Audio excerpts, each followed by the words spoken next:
Well, as I said, Sheriff Joe Arpaio of Maricopa County is leading the effort, not only in Arizona, but nationwide, to enforce immigration laws in his jurisdiction. He joins us now. Sheriff, good to have you with us. Great to see you in person, Lou. Oh, the idea that you're criticized in some quarters for enforcing the law, I mean, how do you react to that? Well, you know, they call you KKK. They did me. I think it's honor, right? It means we're doing something. Just so the right people are doing it. It means we're doing it. I don't know. I'm the elected sheriff. 15 years. I take that very serious. Right. And I serve the 4 million people that we know of that live here. And this is a violation of law. I'm an equal opportunity law enforcement guy. I lock everybody up. So it's a violation of law, and I enforce the law. Very simple. You know, we heard in Casey Wines reporting tonight from one police chief in Mesa here that he doesn't agree with that approach. It's as if there's a whole different perspective on the issue of illegal immigration, identity theft, document fraud. Why is there, in your viewpoint? Well, I don't like to criticize police chiefs, even though they indirectly criticize me. Right. The guy you talked to just came from the L.A. Police Department. Right. And a sanctuary city, we should point out, headed by Bill Bratton, a fellow I knew pretty well in New York. From Massachusetts, too, and this guy is running the Mesa Police Department. I'm not going to criticize him, right, but I'm going to do what I feel is right. Happens to be a violation of the law. Is the distinction, first and foremost, as you put it, you report directly to the 4 million people Thank God. who make up Maricopa County, and the police chiefs typically report to either a city controller or a mayor. Do you think that plays a part in it?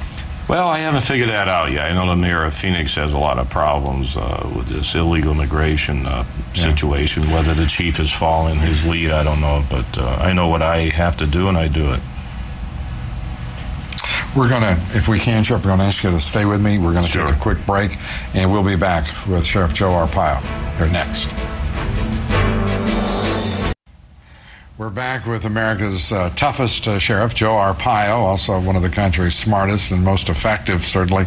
Let me ask you, you've got more, as I understand it, more deputies trained with immigrations and custom enforcement than any other department in the country. We have 160.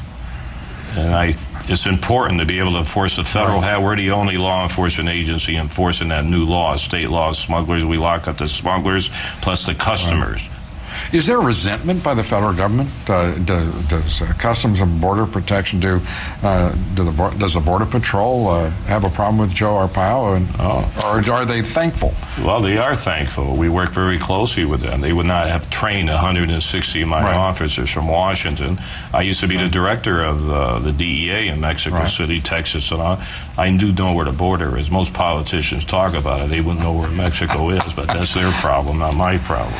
One of the issues here in Arizona is the fact that the Border Patrol has a policy, not the agents, but the management, if you will, of the Border Patrol. 15 crossings before somebody gets serious about it in the Border Patrol. The first crossing, they should go to jail. That's how you stop the problem. They cross the border, put them in jail. They can't work behind bars, can they? So you put them in jail. You'll see economically it's not feasible to come across. How feasible is it to put up a wall, a fence, and stop it? Well, after 14 years covering that border, they still come across over the fence, under the fence. It may work, but we have to put them in jail. It is a violation of the law. And they keep talking no money. They can put billion-dollar fences up, but they can't put a few tents up. I got 2,000 in the tents right here in the desert in Maricopa County. Why can't they put tents up? Arizona is leading the way in this country, Oklahoma, others. And it's because the people of Arizona have said, we're going to enforce the law. We're going to support law and order. Do you sense the country changing? Yes, because when I'm on your show, I'm going to get emails. 100% will be positive. They come in. People want something done about it. Right. And Joe Arpaio is the man to do it. America's toughest sheriff, as he's styled out here, Maricopa County Sheriff. Joe, it's always good to talk to you. Thank you. And it is a pleasure meeting you. Great to see you in person. You're a hero, you know. Thank you. Thank you. And same back at you. Thank you.